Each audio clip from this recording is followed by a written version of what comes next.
Genesis chapter 22, the testing of Abraham. After these things, God tested Abraham and said to him, Abraham. And Abraham replied, Here I am. Then God said, Take your son, your only son Isaac, whom you love, and go to the land of Moriah. Offer him there as a burnt offering on one of the mountains I will show you. Early the next morning, Abraham rose and saddled his donkey. He took 2 of his young servants and his son Isaac. He cut the wood for the burnt offering and set out for the place God had told him about. On the 3rd day, Abraham looked up and saw the place in the distance. He said to his servants, Stay here with the donkey. The boy and I will go over there to worship, and then we will come back to you.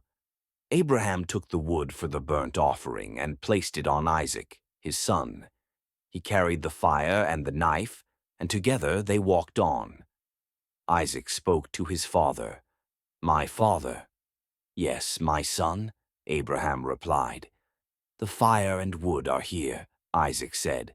But where is the lamb for the burnt offering? Abraham answered, My son, God himself will provide the lamb for the burnt offering. And the 2 of them walked on together. When they reached the place God had told him about, Abraham built an altar and arranged the wood on it. He bound his son Isaac and laid him on the altar, on top of the wood. Then Abraham reached out his hand and took the knife to slay his son.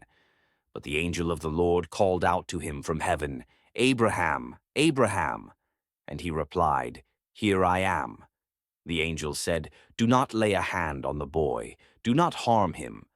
Now I know that you fear God, because you have not withheld your son, your only son, from me.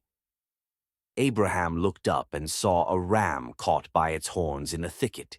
He went and took the ram and offered it as a burnt offering instead of his son. So Abraham called that place, The Lord Will Provide. And to this day it is said, On the mountain of the Lord it will be provided.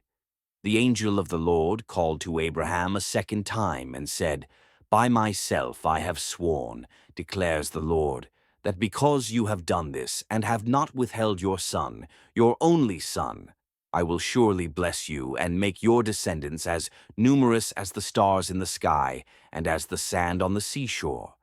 Through your offspring, all nations on earth will be blessed, because you have obeyed me. Then Abraham returned to his servants, and together they set out for Beersheba, and Abraham stayed in Beersheba.